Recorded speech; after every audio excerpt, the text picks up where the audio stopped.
Greetings and welcome to the second last episode of Angryween. I have to tell you, it's been one hectic month for me, making 27 episodes more than I'm used to. Yeah, so I thought what better way to almost end it other than to watch one of my favorite shows as a child.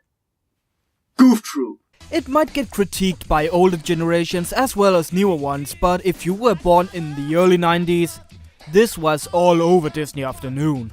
And I loved it, especially because it was one of those shows both me and my dad watched together. This and Batman, of course. So let's dig right into Goof Troop Halloweenies. Not that original a name, but oh well. The story starts with Max, PJ and Pistol riding the horror train. And like any other show, it's the older kids who is the most scared.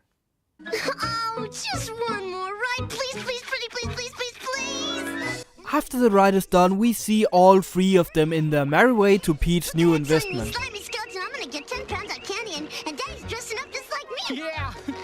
You remember when we used to get that way? At that age, I didn't even know what Halloween was. Imagine the confusion when watching these kinds of episodes and the translators does everything in their might to translate Halloween to something often completely different. Anyway, they arrive at Pete's new hotel he got for a bargain price, since it's an ordinary haunted mansion. This is Daddy's new hotel? It's like the cliches are writing the whole script. Just look! Amazing.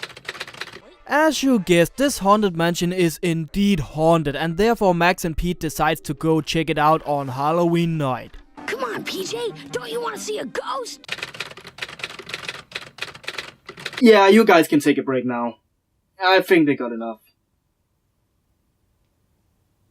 And they of course sees what they believe is a real ghost. They run home and tells Goofy all about it. You look like you've seen a ghost. We did, up at the Spoonerville mansion. Goofy then explains about a relative of his that were a real ghost hunter when he was alive. You see this watch?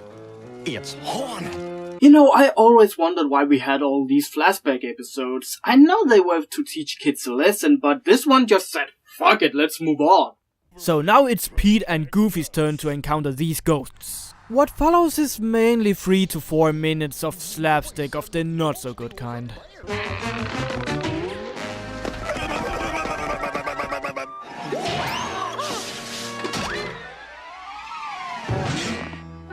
Until Max and PJ finds Goofy's watch that reveals the ghost of his ancestor.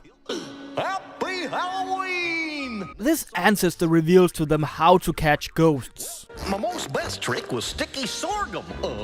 Sorghum? Or mop 'em up or use piney tar bubbles. I believe most of it is gibberish. The only thing I heard were you can catch them with bubbles or something. It's not easy when you're new in town. Oh, those sneaky advertising guys. Yeah, you talk about bubbles, and what do we get? Bubble Thing makes colossal bubbles and it's new, from Whammo. The next thing you talk about Mario and...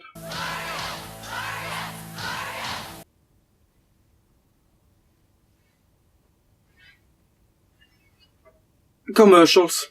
So strangely addicting. After the capture, they have a chat about why they haunt the place. And it turns out that they haunt this place because they couldn't play their gig, and therefore has to haunt the place. We're musicians, man. Never got to play our gig. Ghost logic. Perfect. After the song and a lot of weird slapstick, the ghosts are finally put to rest.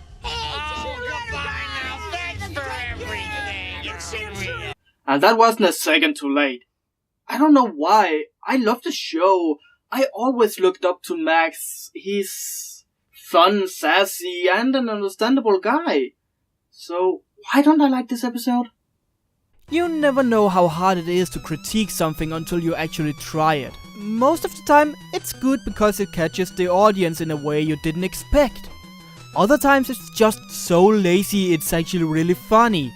What we normally call so bad it's good. But this, you can really feel that they tried to put effort into this, and the slapstick might work if you're younger. What I'm trying to say is that from a Halloween perspective, it's sort of boring and doesn't create anything new worth watching, which is a shame because the show had at least some good episodes. all in all, it's just a boring episode. Nothing else to say than see you in the finale tomorrow.